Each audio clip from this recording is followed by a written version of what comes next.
আমাদের সমাজের কিছু কিছু বৃদ্ধ মানুষ বললেন, যুবক মানুষ বলেন, অথবা শক্তি সামর্থ্যওয়ালা মানুষ এমন দেখেছি যে শক্তি সামর্থ্য সব ঠিক আছে, কিন্তু উনি কারো একজনের উপরে ভরসা করে বসে আছে, তিনি কোনো কাজ করেন না। দেখবেন আপনাদের কারোর সাথে মিলে কিনা। ওনার ছেলে এখন বিদেশ থাকে, বলছে আব্বা আপনার কোনো কাজ করা লাগবে না, আপনি শুধু হাঁটবেন, খাইবেন আর নামাজ পড়বেন। তিনি হয়তো নামাজ পড়ে ঠিক মতো মোটামুটি, আর বাকি দোকানে পাটে এদিক সেদিক ঘোরাফেরা করে বসে বসে শুধুমাত্র খায়।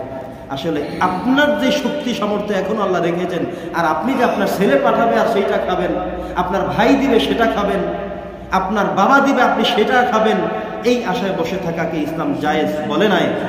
বিষয় হলো আপনার মতো করে আরেকজন মানুষ আপনার থেকে বেশি প্রয়োজন থাকা সত্ত্বেও সেই লোকটা প্যারালাইজড রোগী, ডান হাত অসুস্থ, বাম হাত অসুস্থ, ডান পা অসুস্থ, বাম পা অসুস্থ, তিনি তার শক্তি সামর্থ্যের অভাবে তিনি কাজ করতে পারেন না, রিজিক অন্বেষণ করতে পারেন না, খুঁজতে পারেন না।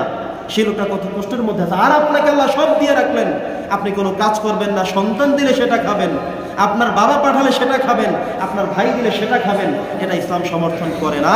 অতএব যতক্ষণ পর্যন্ত আমাদের শক্তি সামর্থ্য আছে ততক্ষণ কারো করে অধীনস্থ না হয়ে বরং আমরা নিজেদের কার্যক্রম পরিচালনা করেই আমাদের নিজের জীবন পরিচালনা করতে হবে। সম্মানিত সুধী, তাহলে আমরা তাওয়াক্কুলের মূল সংখ্যাটা পেলাম এটা, আমরা আমাদের কাজগুলো অ্যাপ্লাই করব, আমরা আমাদের শক্তি সামর্থ্যকে অ্যাপ্লাই করব, করার পরে এরপরে ফলাফলের জন্য আল্লাহর কাছে অধীনস্থ হয়ে থাকবো। আমি চেষ্টা করব, আমি ছাত্র মানুষ, স্টুডেন্ট মানুষ, আমি একজন চাকরি প্রার্থী মানুষ, আমি আমার জায়গা থেকে কষ্ট করে লেখাপড়া করে পরীক্ষাটা আমি সুন্দরভাবে দিয়ে আসবো, তারপরে আল্লাহ ভরসা, আল্লাহ যেন আমাকে ভালো একটি ফলাফল দিয়ে দেন।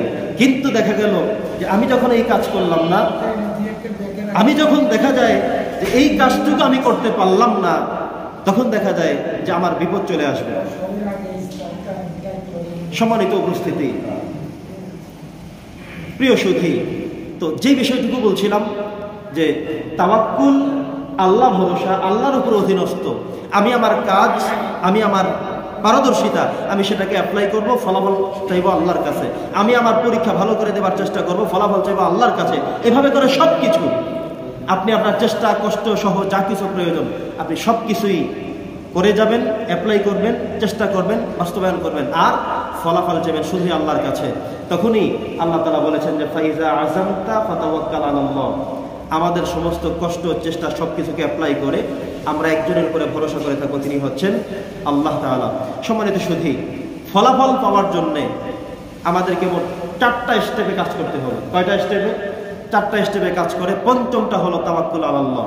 কিন্তু আপনি ভালো করে লেখাপড়া করলেন না, বাবা অবস্থা আপনাকে বলে এই লেখাপড়া করো না কেন, আপনি বলেন আল্লাহ ভরসা হবেই একটা পরীক্ষায়। তো এই আল্লাহ ভরসা লেখাপড়া করলেন না, পরীক্ষায় কিভাবে আপনি ভালো করবেন? আপনি দোকানে গিয়ে মালামাল উঠালেন না, এই যে আল্লাহ ভরসা, আল্লাহ চালাবেনি। আপনি কোনো চাকরি বাকরি করেন না, এই যে আল্লাহ আমাকে চালায়। এত বেশি বুজুর্গি দেখানোর কোনো সুযোগ নেই, বরং আপনার জায়গা থেকে চেষ্টা অব্যাহত রাখতে হবে। 4টা স্টেপের কাজ। প্রথম কাজ হলো আপনি একটা কাজের প্ল্যান করবেন যে কিভাবে আমি সুন্দর করতে পারি আমার ব্যবসা, কিভাবে আমি অ্যাপ্লাই করতে পারি আমার শিক্ষকতার মহান পেশা, কিভাবে আমি পরীক্ষা সুন্দর করে আমি দিতে পারি, ভালো লেখাপড়া করতে পারি, এই জন্য একটা প্ল্যান তৈরি করতে হবে আপনার। দ্বিতীয় হলো আপনি উপায় খুঁজবেন, কোন উপায়ে, কোন প্রসেসে, কোন জায়গা থেকে আমি আমার উপায়টাকে আমি অবলম্বন করতে পারি, দায়িত্ব পালন করতে পারি, সেটাকে আপনাকে খুঁজতে হবে।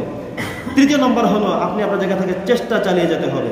আপনার চেষ্টা, ওই যে একটি কথা আছে, বান্দার চেষ্টা যেখানে শেষ তারপরে আল্লাহর চেষ্টা সেখান থেকে শুরু। আমরা একটা কথা বলি না যে হুজুর কি আর করার আছে, ডাক্তার দেখিয়েছি, কবিরাজ দেখিয়েছি, ঘনকার দেখিয়েছি, সব করা শেষ, এখন আর আমার কিচ্ছু করার নাই, এখন আল্লাহ ভরসা, বলি কিনা আমরা এমন। কিন্তু আপনার কাজ হলো আপনি প্রত্যেকটা প্রসেস, প্রত্যেকটা স্টেপে স্টেপে, জায়গায় জায়গায় যতটুকু চেষ্টা, কষ্ট, প্ল্যান, প্রোগ্রাম সব আপনি করবেন, সব কিছু শেষ করতে হবে আপনার। কিন্তু ঘরে শুয়ে শুয়ে, এত প্রচন্ড অসুস্থ, আপনি ঘরে শুয়ে শুয়ে বললেন যে আল্লাহ ভরসা, আল্লাহ তাআলা ভালো করার মালিক, এটা কি হলো? অসুস্থ মানুষ আপনি তো চিকিৎসকের কাছে নিয়ে যাবেন, পরীক্ষা করবেন, যা কিছু বলে সেটা করবেন। এখানে হয় না, আরেক জায়গায় নিয়ে যান, ভোলা হয় না, বরিশাল নিয়ে যান, ঢাকা নিয়ে যান, সেখানেও হয় না, বাহিরে নিয়ে যান, অন্য কোনো দেশে নেন, তবু আপনার কাজ তো চালিয়ে যেতে হবে। আপনি যদি ঘরে শুয়ে শুয়ে বললেন যে ভাই আমি 100% আল্লাহর উপরে ভরসা করে বসে আছি, ভালো হয়ে যাবে। 1 গ্লাস পানি হুজুরকে দিয়ে ফু দিয়ে নেওয়ালেন, প্যারালাইজড রোগী, হুজুর ফু দিয়ে দেন, একেবারে 100% ভরসা করে আপনি আর কিছুই করলেন না। প্রচন্ড পরিমাণে তাপমাত্রা, জ্বর, আপনি পানি পড়া দিয়ে লাগিয়ে দিলেন, তাবিজ হাতে ঝুলিয়ে দিলেন, দুইটা নাফা খাওয়াই আপনি বলেন যে আমি 100% আল্লাহ ভরসা করে বসে আছি, এটা দিয়ে ভালো হয়ে যাবে না, এই কথা বলার সুযোগ নেই। আপনার কাজ হলো যত চেষ্টা প্রচেষ্টা কাজ আপনি সব চালিয়ে যাবেন, কিন্তু প্রত্যেকটি কাজের শেষেই আপনি আল্লাহর উপরে ভরসা করবেন যে আল্লাহ ভরসা, আল্লাহ যেন ভালো করে দেন, মুক্ত করে দেন। আল্লাহ বলছেন ফাইজা আযামতা ফাতাওয়াক্কাল আলাল্লাহ। ইব্রাহিম আলাইহিস সালাম বলেছেন রব্বানা আলাইকা তাওয়াক্কালনা ওয়া ইলাইকা আনাবানা ওয়া ইলাইকাল মাসির। তিনি তার আল্লাহর উপরে যে অভিনস্ত হওয়া, আল্লাহর উপরে যে ভরসা করা তিনি 100% করেছেন। এবং আল্লাহ বলেছেন ঈমানদার যারা তাদের সবচেয়ে গুরুত্বপূর্ণ কাজ হলো ইন্নামাল মুমিনুনা আল্লাযীনা ইযা যুকিরাল্লাহু ওয়াজিলাত কুলুবুহুম ওয়া ইযা তুলিয়াত আলাইহিম আয়াতুহু যাদাতুহুম ঈমানাও ওয়া আলা রাব্বিহিম ইয়াতাওয়াক্কালুন। মুমিনদের সবচেয়ে গুরুত্বপূর্ণ একটি বৈশিষ্ট্য হলো তারা সকল কাজে আল্লাহর উপরে অভিনস্ত হয়ে যায়, আল্লাহর উপরে ভরসা করে। আর যখন মানুষ আল্লাহর উপরে ভরসা করে তখন আল্লাহ সুবহানাহু ওয়া তাআলা তার জন্য সবকিছু সহজ করে দেন।